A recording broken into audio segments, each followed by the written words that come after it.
Bismillahirrahmanirrahim. Assalamualaikum warahmatullahi wabarakatuh. Alhamdulillahilladzi arsala rasulahu bil huda wa dinil haqq liyudhhirahu 'ala dini kullihi wa kafa billahi shahida. Asyhadu an la ilaha illallah wa la syarika lahu wa asyhadu anna Muhammadan 'abduhu wa rasuluhu la nabiyya ba'dah. Allahumma salli wa sallim wa barik ala Sayyidina Muhammad wa ala ali Sayyidina Muhammad abad. Allahumma rabbana zidna ilman nafi'an warzuqna fahman wasi'an. Rabbi shrah li sadri wa yassir li amri wahlul 'uqdatam min lisani yafqahu qawli. Allahumma arinal haqqa haqqan warzuqna ittiba'ah wa arinal batila batilan warzuqna ijtinabah.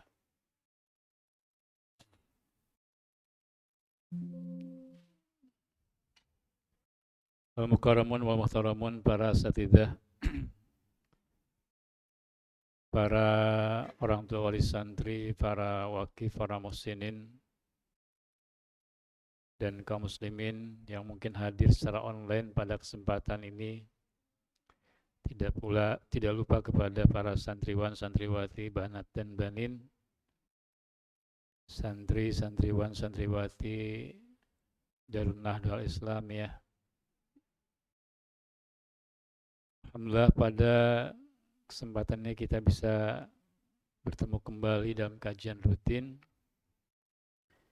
Yang kali ini kita masih melanjutkan kitab Adabul Alim wal Muta'allim karya Hadratus Syekh Hasyim Asy'ari rahimahullah ta'ala, nafa'a bihi wa bil ummi fid darain. Pada siang ini, pada kesempatan ini kita tidak lupa ya memanjatkan puja dan puji pada Allah Subhanahu wa taala yang telah memberikan nikmat kepada kita semuanya sehingga kita bisa hadir dalam keadaan sehat dan batin. Dan salawat dan salam semoga juga tidak lupa kita selalu bermohon dicurah limpahkan kepada baginda Rasulullah sallallahu alaihi wasallam, para keluarganya, karib kerabatnya, para sahabatnya, para tabi'in, tabi'in, dan juga kita semuanya. Dan kita harus selalu berharap ya mendapatkan syafaat Rasulullah di yaumil akhir nanti. Para santriwan, santriwati, ya, banin dan banat ya.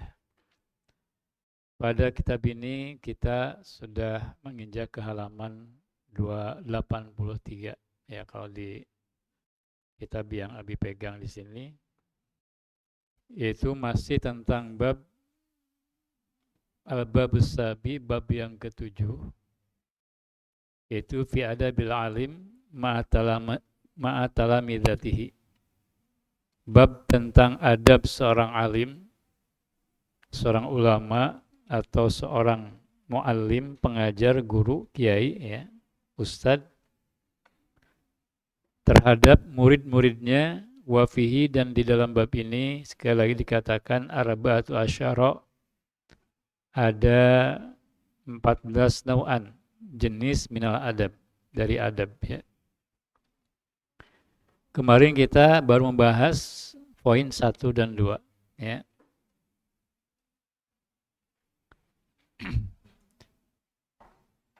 Coba jangan ada yang bersandar ya. Jangan bersandar, tolong perhatikan, serius ke depan, dengarkan, simak baik-baik. Ya, walaupun di sini pembahasan ini berkaitan dengan adab seorang alim, seorang muallim, pengajar, kiai, muallim ya, guru. Sementara kalian mungkin belum jadi guru, belum jadi muallim ya, tidak ada masalah. Ini perlu disampaikan karena suatu saat kalian pasti akan jadi seorang alim, insyaallah, seorang mu'alim ya. Wasalisu, yang ketiga,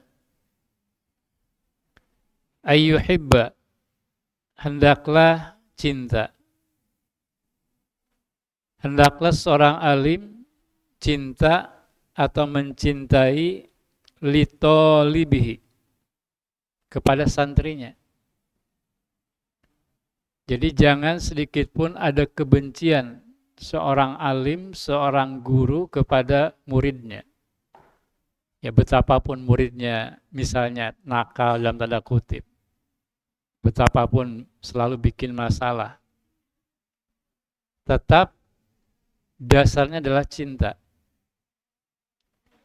Maka seorang alim kalaupun sewaktu-waktu marah kepada santrinya karena mungkin sudah keterlaluan dari sisi tindakannya, tetap marahnya atas dasar cinta, bukan karena benci.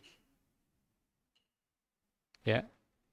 Dan bukan juga kalau cinta itu tidak boleh marah. Ya marah itu boleh. Selama memang sesuai dengan kepentingannya. Bahkan dalam kadar tertentu marah itu harus. Misalnya kalau Allah, Rasul kita dihina masa nggak marah ya. Jadi marah itu yang penting juga penempatannya. Nah seorang alim memarahi muridnya, santrinya ya selama sesuai, selama proporsional dan atas dasar cinta karena Allah, nggak ada masalah. Ya. Karena apa? Ketika cinta menjadi dasar seorang alim memarahi santrinya, maka sebenarnya dia ingin santrinya itu bisa menjadi lebih baik. Ya kan? Saya kira ya Abi kira nggak ada ya seorang guru, seorang mu'allim membenci muridnya, seorang kiai membenci santrinya, tidak, insya Allah tidak ada. Ya. Jadi sekali lagi wasalisu yang ketiga ayyuhibba, hendaknya seorang alim, seorang mu'allim, guru, seorang kiai mencintai li talibihi, kepada santrinya, kepada muridnya, apapun yuhibbu yang sebagaimana dia cintai li nafsi untuk dirinya. Misalnya gini, ya kita ini kan ingin apa? Misalnya mudah dalam menghafal pelajaran. Kita ingin ya menguasai banyak ilmu. Ya. Kita ingin selalu sehat. Kita ingin selalu istiqomah di dalam belajar, dalam ketaatan kepada Allah. Ya, kita cinta kepada semua perkara yang baik-baik. Nah, itu pun rasa cinta itu juga harus ada ya kepada orang yang kita cintai. Maksudnya apa? Kalau seorang guru tadi, guru sangat suka kalau dirinya misalnya menjadi orang baik, pasti menjadi orang alim, ya, menjadi teladan umat, maka itu pun hal yang sama juga suka ada pada murid-muridnya, ya, pada santri-santrinya. Maka kalau seorang santri katakanlah berhasil, bahkan mungkin lebih hebat dari gurunya, seorang guru yang baik pasti akan gembira, bukan malah tersaingi, ya kan? Nah, jadi gitu ya. Jadi kama waroda fil hadis, sebagaimana dinyatakan dalam hadis. Ya, dalam hadis dikatakan apa? Ya intinya tadi, ya. Kita ini harus mencintai ya orang lain sebagaimana kita mencintai diri kita sendiri. Orang lain kita ingin bahagia, ya kita pun berharap orang lain bahagia. Kita ingin supaya hafalan kita misalnya cepat bertambah, menguasai 30 juz, maka kita pun berharap orang lain hal yang sama. Ya. Itulah bentuk rasa cinta kepada orang lain seperti mencintai diri sendiri. Kemudian wayakroha, dan dia membenci lahu bagi muridnya, mayakrohu, apa yang dia benci li nafsihi, untuk dirinya. Ya, seorang guru tentu benci kalau dia terjatuh kepada kemaksiatan misalnya, perbuatan keliru, salah. Ya seorang alim juga bisa terjatuh pada kesalahan kan. maka dia pun akan benci, ya, membenci kalau hampir terjadi hal-hal negatif kepada muridnya, ya, betul tidak ya, seperti itu. Paham ya? Jadi seorang alim sekali lagi menyukai apa yang terbaik bagi muridnya sebagaimana apa yang terbaik untuk dirinya. Dan sebaliknya seorang alim, ya, akan membenci apa yang terjadi bagi muridnya sebagaimana dia benci terjadi pada dirinya. Ya, itu. Makanya kan seorang guru itu harus selalu banyak berdoa untuk muridnya, santrinya. Ya, mendoakan kebaikan-kebaikan supaya santrinya ini adalah dimudahkan segala urusan, terutama dalam belajar menghafal Quran. Ya, diberikan rezeki yang luas, diberikan keistiqomahan, dihindarkan dari godaan setan, ya, yang membuat dirinya malas, misalnya. Nah, ini sebagai bentuk rasa cinta seorang alim, seorang guru kepada murid. Wa yu'amilahu, dan hendaknya seorang alim mempergauli, ya, santrinya, muridnya. Sekali lagi seorang alim, seorang guru hendaknya mempergauli muridnya bima, dengan apa-apa yu'amilu, yang mana dia pergauli a'azza auladihi, ya, anaknya yang paling dia muliakan. Maksudnya gimana? Maksudnya seorang alim itu harus menjadikan muridnya itu seperti anaknya yang paling dia muliakan. Ya. Yang paling dia cintai, yang paling dia sayangi. Jadi artinya apa? Seorang alim tidak membedakan antara muridnya dengan anak-anaknya. Muridnya diperlakukan seperti anaknya. Bahkan seperti anak yang paling dia sayangi, yang paling dia muliakan gitu. Nah, jadi kalian nanti kalau menjadi seorang guru, ya, seorang mu'alim, seperti itu. Perlakukan anak didik kalian, murid kalian, santri kalian seperti anak-anak kalian. Ya. Yaitu minal hunuwi, dengan apa? Dari sisi misalnya kasih sayang dia kepada murid sama dengan seperti dia berkasih sayang, atau kemudian memperlakukan dengan penuh kasih sayang anak-anaknya. Ya. Al-hunu wasyafaqoh sama. Jadi kasih sayang, syafaqoh, sikap lembut itu, ya. Jadi sekali lagi, kalau seorang alim memperlakukan anaknya yang paling dia cinta, yang paling dia muliakan dengan penuh kasih sayang, maka hal yang sama juga harus dia tunjukkan kepada santri-santrinya, kepada murid-muridnya. Kenapa? Karena tadi seorang alim akan, ya, perlakukan hal yang sama atau menganggap seorang santri itu seperti anak-anaknya. Ya. Jadi minal hunu wa syafaqati alaihi, dengan cara tadi dia selalu penuh kasih sayang kepada muridnya. Wal ihsani ilaihi, selalu kemudian berbuat baik kepada muridnya, kepada santrinya. Wasobri, dan selalu bersikap sabar ala jafahu, terhadap sikap keras atau kasar murid-muridnya. Ya, kadang-kadang ada murid yang mungkin dalam tanda kutip, ya, kita sering menyebutnya mungkin nakal, bandel, bukan nakal atau bandel, ya. Sebetulnya anak itu kadang-kadang mungkin energinya lebih gitu, ya. Jadi harus diarahkan itu, ya, supaya tidak menghasilkan hal-hal yang negatif. Insya Allah di anak dong gak ada yang bandel, ya. Cuma energinya lebih harus disalurkan itu, ya, kepada yang baik-baik. Ya. Nggak ada kan yang nakal di sini? Nggak ada. Kalau yang malas banyak. Hah? Ya. Kemudian wa'ala ma waqa'a minhu, Dan harus bersabar seorang alim itu terhadap apa yang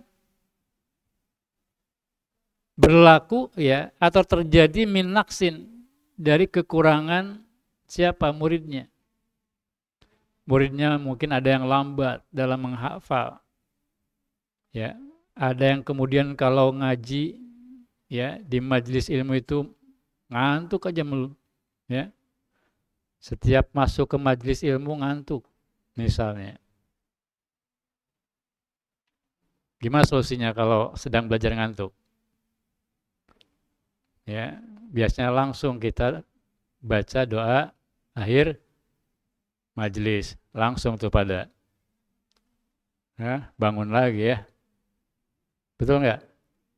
Dikiranya mau tutup pengajiannya.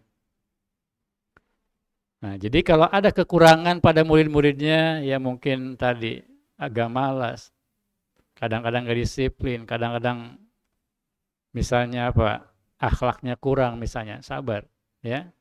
Tapi sabar bukan berarti nggak boleh marah, boleh aja. Itu pun tadi dalam rangka supaya muridnya itu bisa sadar gitu. Kadang-kadang kan ada santri yang harus tidak cukup dengan lemah lembut, selalu harus dengan tegas itu. Ya, udah berkali-kali diingatkan gitu lagi. Ya. Nah, tapi di sini yang pasti ya tetap dasarnya tadi di awal rasa cinta. Jadi kalau ada kekurangan la yakadu yakhlu insanu anhu. Karena apa? Kekurangan tadi tidak mungkin ya kosong dari manusia. Artinya manusia itu selalu ada kekurangan. Bahkan kiainya pun, bahkan gurunya pasti punya kekurangan. Ya, kekurangan, kesalahan, apalagi ya. Karena seorang alim juga manusia biasa, bisa salah. Yang tidak mungkin salah siapa? Nabi dan Rasul, karena mereka maksum. Ya. Maka kalau ada kekurangan, ada kesalahan pada seorang murid, ya harus sabar gitu ya. Kemudian wasui adabi, ya, wasui adabin, sabar terhadap buruknya adab atau akhlak, fi ba'dil ahyan, pada sebagian kondisi, ya, pada sebagian murid. Kadang-kadang murid atau santri ada yang jorok misalnya ya. Ada yang jorok di sini? Hah? Banyak. Ada yang kadang-kadang malas mandi, ya, sampai seminggu. Ada? Nggak ada? Ya.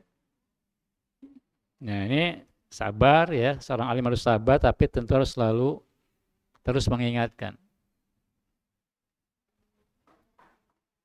Kemudian wayabsuto drohu, dan seorang alim hendaknya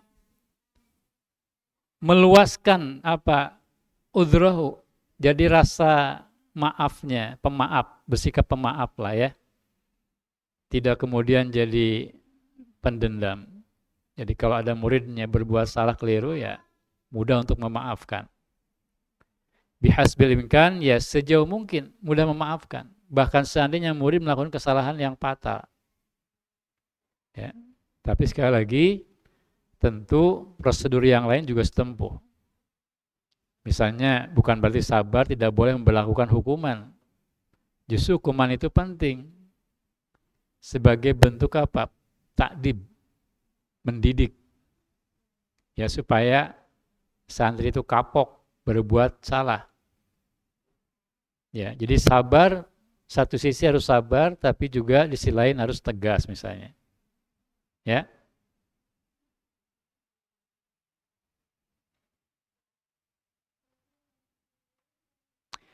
Kemudian wa yuwaqifahu ma'adzalika ala mas sadara minhu. Dan menahan diri ya atas apapun, yaitu berupa su'ul adab tadi dari santrinya, dengan cara apa? Ya. Binusin, dengan cara memberi nasihat. Wa talatufin, dengan sikap lembut. Ya. La bita'nifin, bukan dengan sikap kasar. Wa ta'assufin, atau bersifat zolim. Ya, sampai-sampai santrinya digebukan, ya, misalnya dipukulin, ya. Kalau sekedar misalnya bangunnya sering kesiangan, dibanjur pakai air sih ya masih wajar ya. Wajar nggak?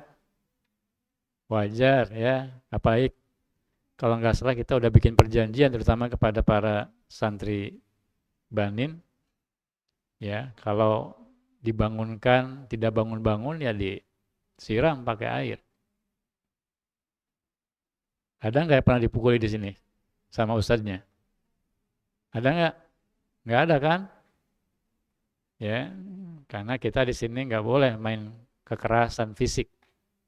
Ya, jadi seorang guru tadi harus sabar sembari tadi, ya. Jadi wayuwak kifahu ma'adzalika lama sadara minhu binusin, dengan cara memberikan nasihat. Wa talatufin, dengan sikap lembut, la bi ta'nifin, bukan dengan sikap kasar. Wa ta'assufin, dan zolim atau aniaya. Ya, wa yaqsuda bidzalika, dan seorang alim bermaksud dengan atau bertujuan, ya, dengan sikap tadi, dengan dia memberikan nasihat, dengan dia bersikap lembut, tidak kasar, tidak zalim, yaitu husna tarbiyatihi. Tujuannya apa? Supaya baik dalam pendidikan atau membina murid-muridnya. Wa tahsina khuluqihi, dan dalam perbaiki akhlak muridnya, santrinya. Wa islaha, ya, sa'nihi, dan dalam memperbaiki, memperbagus keadaannya, keadaan santrinya. Ya. Karena pesantren itu kan sebuah wadah yang di dalamnya ada proses belajar. Nah, yang namanya belajar pasti tidak ujug-ujug kemudian orang jadi paham, jadi pintar, jadi ngerti. Kadang-kadang itu perlu diingatkan berkali-kali. Kadang-kadang perlu dihukum berkali-kali. Ya. Maka di sini semua proses takdib tadi harus dilakukan, dan itu sekali lagi dasarnya di awal atas dasar cinta seorang alim kepada santrinya, bukan karena kebencian. Ya, jadi kalau Abi misalnya atau para asatidz di sini menghukum kalian bukan karena benci, karena sayang, ya. Kalau karena tidak sayang, ya ngapain? Udah aja biarin, ya. Nggak akan diurus kalian. Justru karena kita sayang, ya, seorang atau para asatidz di sini sayang kepada kalian, maka kalian selalu perhatikan. Kadang-kadang mungkin, ya, istilahnya bawel, sedikit bawel itu, ya. Nah, itu harus difahami sebagai bentuk kasih sayang seorang guru kepada muridnya. Ya. Kemudian fa in arafa dzalika, jika kemudian seorang santri itu faham, ya, atas apa yang kemudian dinasehatkan oleh gurunya. Ya, fa in arafa dzalika, atau atas apa yang disampaikan oleh gurunya, dinasihatkan oleh gurunya. Lidzukaihi, karena apa? Ya, karena murid ini cerdas, pintar. Sekali dikasih tahu, ya, langsung paham. Bahkan sekedar bil isyarati, dengan isyarat saja. Ya. Fala hajata, maka tidak butuh ila sorihil ibarat.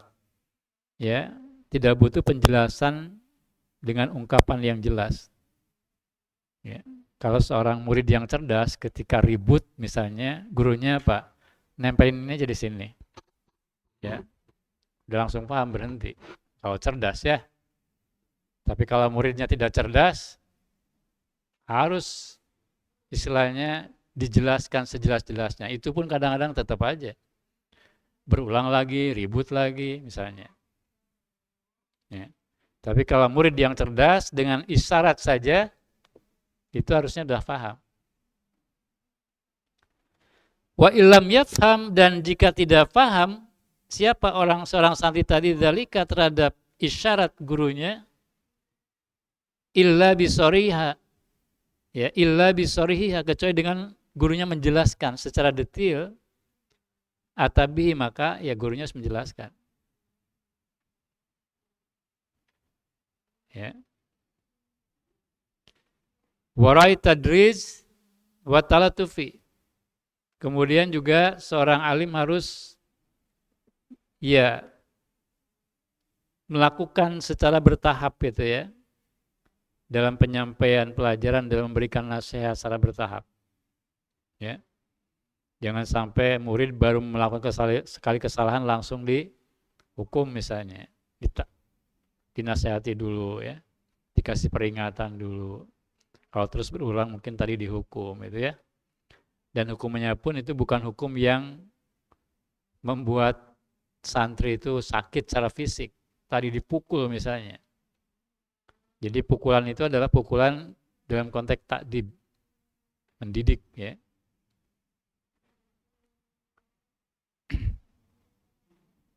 Ini persis seperti dalam hadis Nabi, di mana orang tua misalnya kan diperintahkan untuk menyuruh anaknya sholat.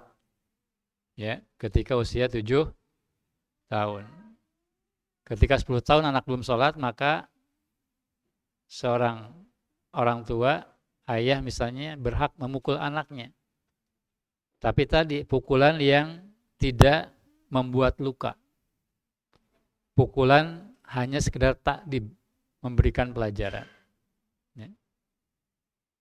Nah ini sama kepada murid-murid juga seperti itu. Ya. Nah yang pasti sekali lagi ya, ini harus jadi peringatan bagi kita, baik posisi kita sebagai murid dan terutama nanti kalian akan menjadi seorang alim, seorang mu'alim, pengajar ya. Jadi harus ada tahapan. Wa talatufi, dan sikap lembut, wa yu'addibi bil adabi saniyah. Dan seorang alim harus menunaikan, melakukan semua tadi bil adabi saniyah, dengan adab yang mulia, dengan adab atau akhlak yang agung. Ya. Wa yuharridahu ala akhlaqil mardiyah. Dan seorang alim harus selalu mendorong, memotivasi santrinya alal akhlaqil mardiyah. Ya, kepada akhlak yang diridhoi oleh Allah. Ya. Jadi kalau ada ustadz, ada guru ya, ada kiai yang selalu bawel ya, selalu misalnya sering ngomong masalah akhlak. Nah, itu memang itu yang seharusnya dilakukan oleh seorang pendidik kepada santrinya.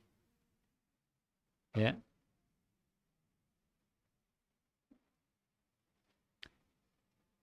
Kemudian wayusi bil umur al-urufiyah. Dan seorang alim harus memberikan wasiat atau nasihat kepada muridnya bil umuril urfiyah, tentang perkara-perkara yang baik. Ya, tadi pentingnya akhlak yang baik, pentingnya disiplin, pentingnya hormat kepada guru, kepada orang tua, pentingnya memiliki rasa kasih sayang terhadap teman misalnya. Itu semua harus disampaikan sesering mungkin kepada para santrinya. Walal audha'i syar'iyyah, dan juga menyampaikan wasiat nasihat berbagai perkara syariat itu ya. Itu yang ketiga ya. Yang ketiga ya? Betul ya?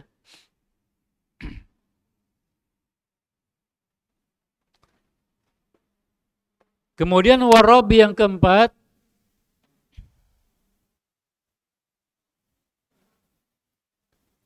ayyasmaha lahu, seorang alim harus mengizinkan ya, memberi izin lahu kepada muridnya, bisuhulatil ilqa'i, dengan mudahnya penyampaian. Maksudnya gini ya, jadi guru hendaknya memberikan kemudahan kepada muridnya kepada santrinya, fi ta'limihi dalam atau ketika ia mengajar santrinya, mengajar muridnya. Wa husna talafudzi, ya. Jadi dengan penyampaian tadi secara mudah, kemudian wa husna talafudzi dengan lafaz ungkapan yang baik, fi tafhimihi dalam menanamkan pemahaman kepada santrinya. Jadi sekali lagi yang keempat, hendaknya seorang alim ya memberikan kemudahan kepada pelajar dalam mengajar santri ya, dan dalam dengan tadi wa husna talafud, dengan baiknya ungkapan atau dengan ungkapan yang baik, fi tafhimihi, di dalam memberikan pemahaman kepada santrinya. Ya. Jadi jangan dengan kata-kata yang susah sulit dimengerti. Ya. Dengan kata-kata sederhana, suhulah. La siyama terutama idza kana, jika santri ahlan ya memang layak lidzalika untuk mendapatkan tadi penyampaian yang mudah, ungkapan yang baik dari gurunya. Li husni adabihi, karena murid ini baik adabnya. Ya.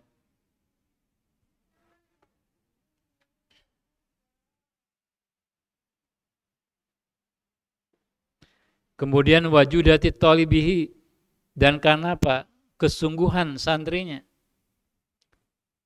Wa hirsi ala dhabti, dan karena santrinya sungguh-sungguh ya menjaga atau menghafal al-fawaidi, berbagai faidah ilmu.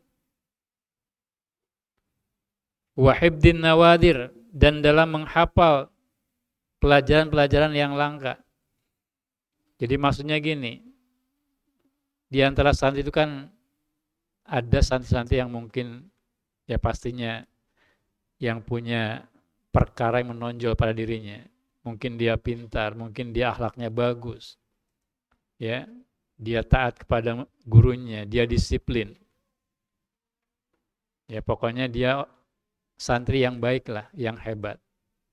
Maka seorang alim, seorang guru tentu lebih layak mengajar dia, membimbing dia dengan tadi, dengan penuh kelembutan, dengan kasih sayang, dengan ungkapan yang baik gitu. Ya.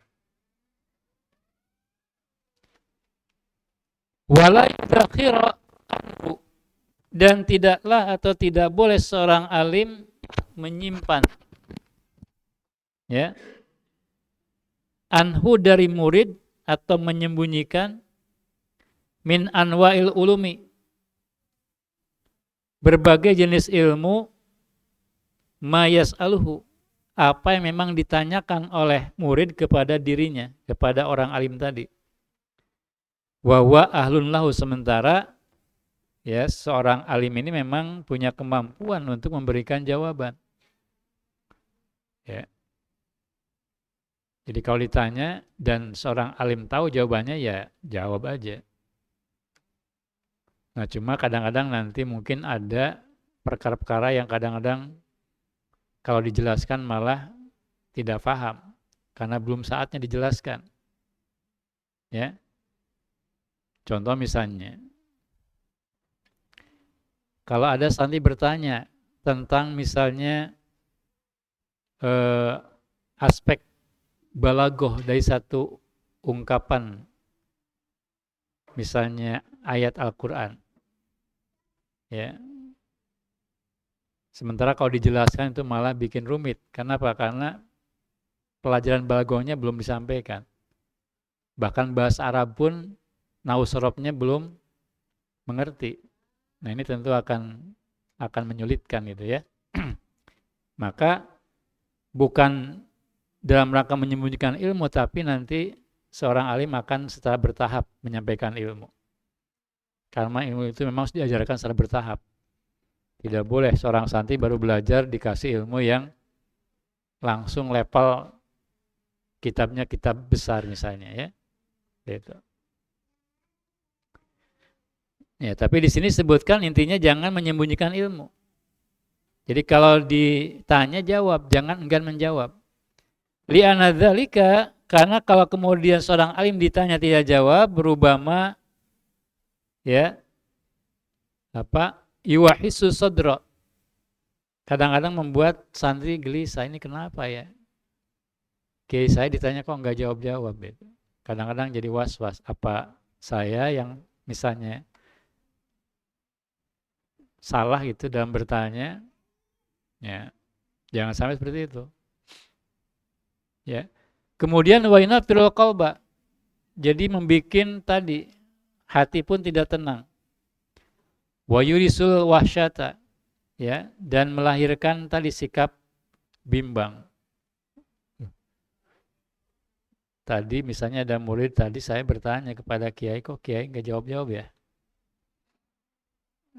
Jangan-jangan saya salah misalnya bertanya. Nah itu jangan seperti itu. Jadi seorang alim dengan bijak harus menyampaikan. Kalaupun punya alasan kenapa tidak menjawab, ya sampaikan. Ya. Wa kadzalika la yulqi ilaihi, ya. Demikian pula seorang alim tidak menyampaikan kepada santri malam yata'ahallahu, sesuatu yang memang dia sendiri belum ahlinya. Dalam arti gini, misalnya belum belajar tadi ya, bertanya menyampaikan ilmu usul fikih kepada santri. Sementara bahkan fikih pun belum diajarkan. Ya. Bahkan misalnya nahu sorob pun belum diajarkan. Tapi sudah membahas ilmu-ilmu yang tinggi. Nah ini hendaknya tidak seperti itu ya. Jadi sampaikan ilmu secara bertahap. Ya. Jangan menyampaikan ilmu sesuatu yang tadi masih jauh difahami oleh santri kalaupun dijelaskan. Ya. Liana dzalika yubarridu dzinahu, ya, wa yufarriqu fahmahu. Karena apa? Kalau dipaksakan misalnya menyampaikan ilmu yang rumit katakanlah kepada santri, nah itu justru akan membuat otak itu malah beku. Ya. Atau bahkan pemahaman itu menjadi kacau. Ya, wa yufarriqu fahmahu. Menjadikan kacau pemahaman, ya. Nah, wa insalahu, dan jika bertanya kepada alim, siapa? At-thalibu, yaitu santri, syai'an, tentang satu perkara, min dzalika, dari perkara-perkara yang rumit yang mungkin belum layak disampaikan, ya, lam yujibhu, maka boleh seorang alim tidak menjawab pertanyaan murid tadi. Ya. Kemudian wa yu'arrifuhu, ya, wa yu'arrifahu, dan dia atau seorang alim memberi tahu santrinya tadi, anna dzalika, bahwa pertanyaanmu ini ya yadduruhu, itu bisa istilahnya memadaratkanmu, ya, bisa memudaratkan dirinya, yaitu santri. Wala yanfa'uhu, dan tidak memberikan manfaat kalaupun dijawab. Ya.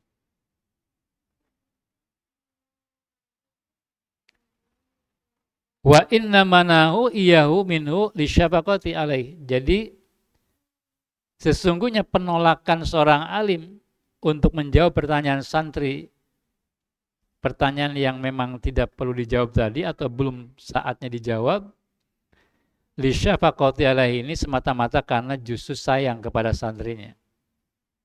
Ya. Walutfi bihi, justru karena sikap lembut seorang alim, seorang kiai kepada santrinya. La libakhliale, bukan karena dia bakhil. Apa bakhil? Bukan karena dia pelit terhadap ilmu. Ya.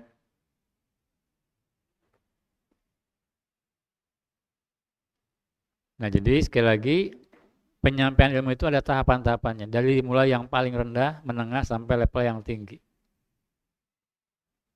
Jadi kalau ada santri yang mungkin tadi bertanya sesuatu yang level tinggi, sementara dia pun belum paham yang level rendah, ya maka di sini tidak perlu dijawab, ya. Artinya ditunda jawabannya nanti sampai betul-betul ya ketika dijelaskan santri bisa mengerti, bisa paham. Tsumma yuragibuhu, kemudian seorang alim harus terus memotivasi santri, ya. Seorang kiai harus terus memotivasi santri inda dalika, ya, dalam keadaan demikian fil istihadi, untuk apa? Beristihad atau bersungguh-sungguh. Watasili, dan dalam rangka menghasilkan ilmu, ya. Liyata'ahala lidzalika, supaya apa? Dia terus bisa menjadi pintar, jadi ahli, ya. Lidzalika, ya, wa ghairuhu. Jadi orang lain pun jadi bisa terbawa gitu ya untuk bisa paham. Wa qad qala, dan sungguh telah berkata Al-Imam Al-Bukhari, ya. Imam Bukhari fit tafsiri Rabbani, ketika menjelaskan kalimat atau kata Rabbani. Apa sih Rabbani? Kata beliau, annahu, sesungguhnya Rabbani itu adalah alladzi yurabbin nasa, orang yang mendidik manusia, yang membina manusia, yang mendidik masyarakat, bisigoril ilmi, dengan ilmu yang sedikit, qabla, ya, kibarihi. Jadi sebelum kemudian ilmu yang banyak, ya. Jadi artinya apa? Harus disampaikan dulu yang ringan-ringan aja dulu. Makanya contoh misalnya kita dalam kitab fikih, kitab apa yang dikaji? Yang paling pertama. Hah? Apa? Benul Arkan. Apa? Yang pertama dikaji apa di Ahwat? Fikihnya? Hah? Yang biasa Ustaz Dadin? Hah? Takrib. Sebelum takrib ada kan? Hah? Takrib. Sama, takrib. Hah? Nah, dari takrib nanti kan ke level fikih yang kitab yang lebih apa tinggi lagi, terus saja, ya. Begitupun dalam misalnya bahasa Arab, ya, misalnya jurumiyah, itu paling dasar, ya. Kemudian sorobnya ada matan bina misalnya, atau al-amsilah tasrifiyah. Nah itu nanti terus, ya, ke kitab-kitab selanjutnya.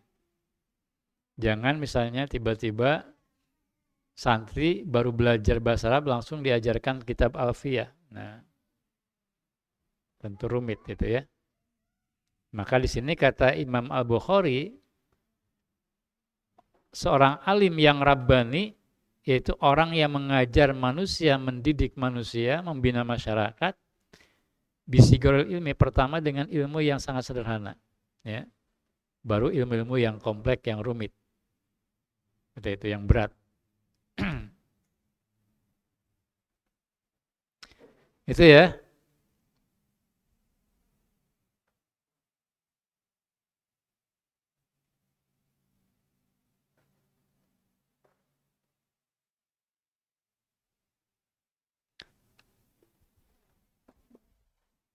Baik, sampai sini ada pertanyaan nggak? Silakan.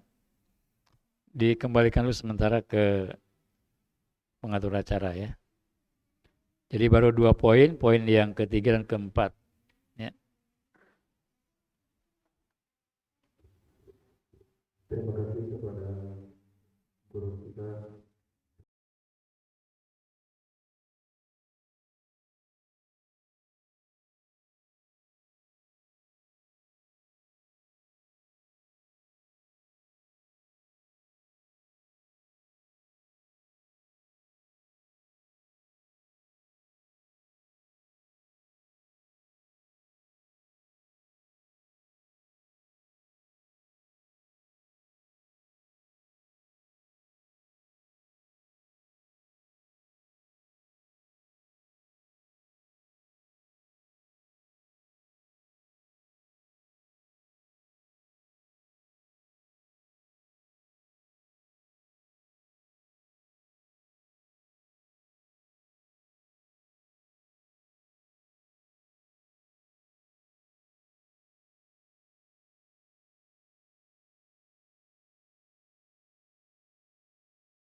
Ya.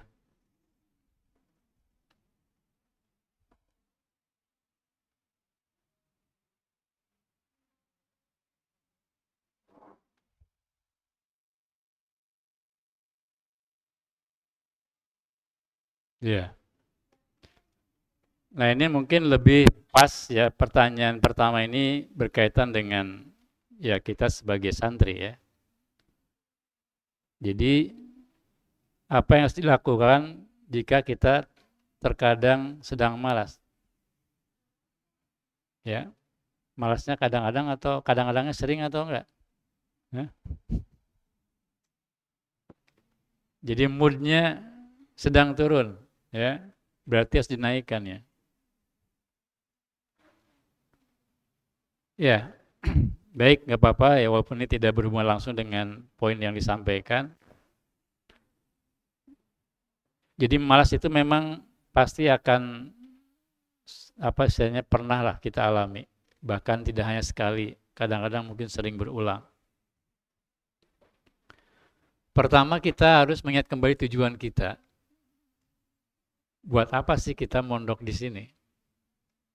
Ya, kita ini mondok ada satu target, satu cita-cita yang ingin kita raih. Ya, yang secara garis besar An-Nahdlatul telah menetapkan bahwa para santri ketika keluar dari sini mereka diharapkan menjadi penghafal, pengamal dan pejuang Al-Qur'an. Nah, ini sebuah cita-cita yang luar biasa yang sangat agung. Sering atau pernah Abi sampaikan bahwa kita ini adalah calon-calon anggota keluarga Allah. Betul tidak? Karena yang disebut ahlullah, kata hadis Nabi itu ahlul Quran. Yaitu para penghafal Al-Quran. Kira-kira kita mau nggak menjadi anggota keluarga Allah? Ya, kenapa mau? Ya, kita jadi anggota keluarga seorang alim saja. Misalnya nih, ini kalian banat, ya, diambil jadi mantu seorang ulama besar, mau nggak? Mau nggak? Ya, diambil mantu, ya, seorang ulama besar. Udah gitu misalnya anaknya kiai ini misalnya ganteng, pinter, ya, misalnya gitu ya. Kita aja sangat luar biasa inginnya gitu ya, diambil jadi keluarga seorang ulama besar yang soleh. Apalagi ini bahkan bukan hanya keluarga ulama, ya, ini mah keluarga Allah. Di mana Allah, kalau kita sudah menjadi keluarga Allah, maka pasti apapun Allah akan berikan kepada kita. Dan berarti kedudukan kita sangat tinggi, sangat mulia di depan Allah. Jadi sekali lagi pertama itu ya. Jadi kita selalu ingat tujuan kita dalam belajar itu apa. Apalagi dalam tujuan yang lain kan kita ingin kalau kita menjadi penghafal Quran misalnya, ini yang paling membuat mungkin godaan paling besar itu kan menghafal Quran ya. Kalau belajar jurumiyah segala macam mungkin tidak terlalu membuat kita bete. Tapi kalau udah menghafal Quran mungkin sering bete itu ya. Apalagi kita sudah merasa mentok. Makanya kan banyak santri yang tidak tahan, akhirnya keluar. Ketika keluar, kira-kira nambah nggak hafalannya? Yang ada malah hilang pasti itu.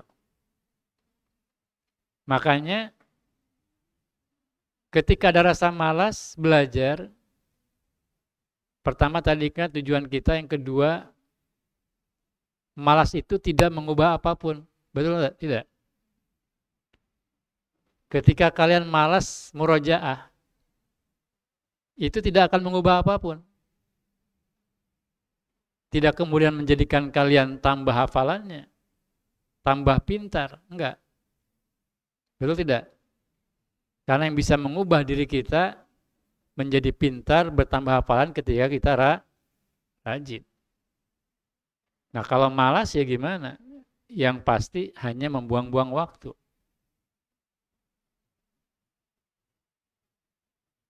Ya, paham nggak? Jadi kata kuncinya nih ya, keywordnya itu malas tidak akan mengubah apapun. Tidak akan mengubah kita menjadi lebih baik. Ya. Bahkan yang ada pasti lebih buruk. Nah yang ketiga tadi kuncinya sabar ya. Jadi sabar ini merupakan kunci sukses dalam perkara apapun. Ya. Coba aja bayangkan. Kalian pernah nggak memperhatikan, merenungkan, berpikir bagaimana ibu kalian?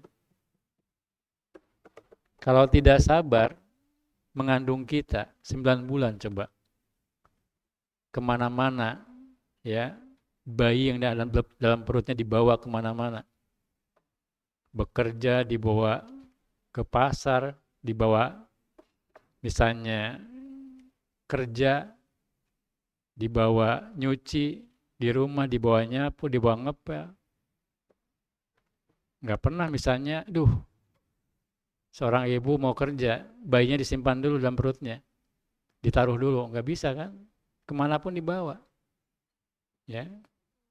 Pas tidur gimana? Nggak bisa bebas tidur kan? Ya, nggak bisa misalnya seorang ibu, apalagi hamil besar, tengkurap. Gimana bayangkan seorang ibu hamil tengkurap tidurnya? Ya. Nah, kenapa bisa 9 bulan susah payah? Ya, kalau bukan karena sabar, nggak akan bisa dia melahirkan. Ya, baru berapa bulan mungkin dia akan gugurkan tuh kandungan. Kalian menjadi seperti sekarang. Usia berapa rata-rata nih? Minimal di sini usia berapa? 15 tahun misalnya. Coba dari awal, dari tadi bayi dalam perut, dilahirkan, menjadi bayi, kemudian terus berkembang, tumbuh. Selama bertahun-tahun orang tua kalian ngurus kalian, kalau bukan karena sabar, nggak akan mungkin kalian seperti sekarang. Nah maka di sini sabar ya, sabar itu kunci. Apalagi di An-Nahda juga kalian kan tidak lama, ya, paling 6 tahun misalnya. Maka jangan sampai disia-siakan waktu dengan istilahnya memperturutkan rasa malas. Ya. Karena malas tidak akan mengubah apapun. Yang akan mengubah kita menjadi lebih baik adalah sekali lagi kalau kita rajin. Maka istiqomah. Berikutnya istiqomah.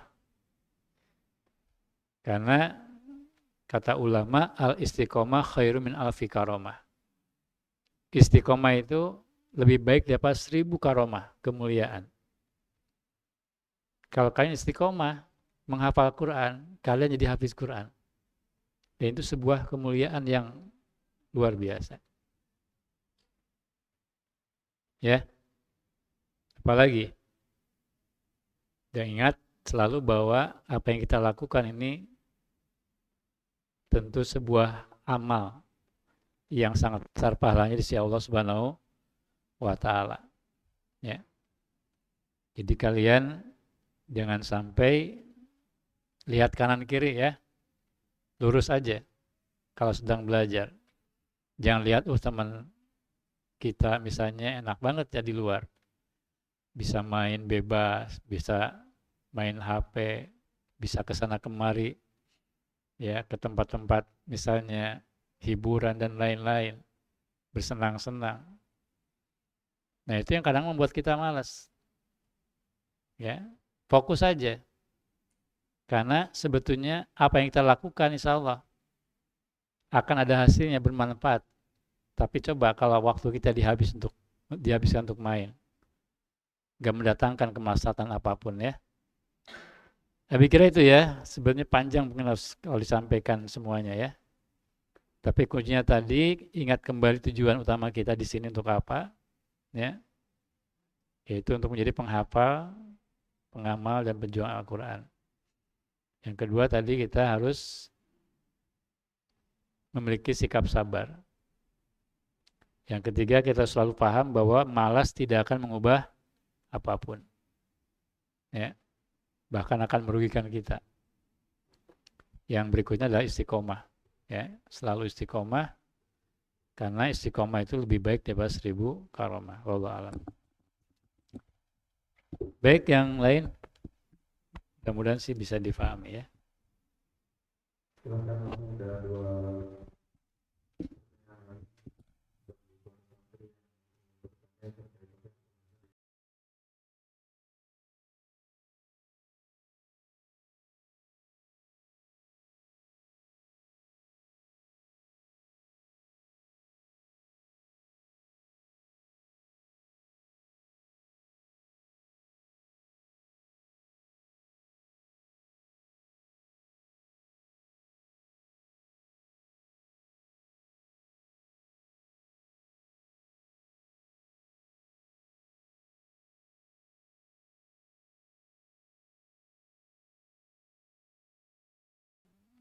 Ya cukup sampai di sini, kita cukupkan 1 jam saja ya. 2 poin yang kita kaji pada siang ini. Sekali lagi walaupun materi-materi ini selanjutnya terkait dengan alim, seorang alim, ya, seorang guru, seorang kiai, tapi ini adalah penting karena suatu saat juga kalian insya Allah akan menjadi orang-orang alim ya. Jadi harus ada bekal ketika nanti kalian mengajar seperti apa, maka adab-adab menjadi seorang pengajar itu harus diperhatikan, termasuk sikap kita terhadap murid-murid kita, santri-santri kita suatu saat nanti ya. Demikian dari Abi, mohon maaf kekurangan ya, dikembalikan kepada host. Assalamualaikum warahmatullahi wabarakatuh.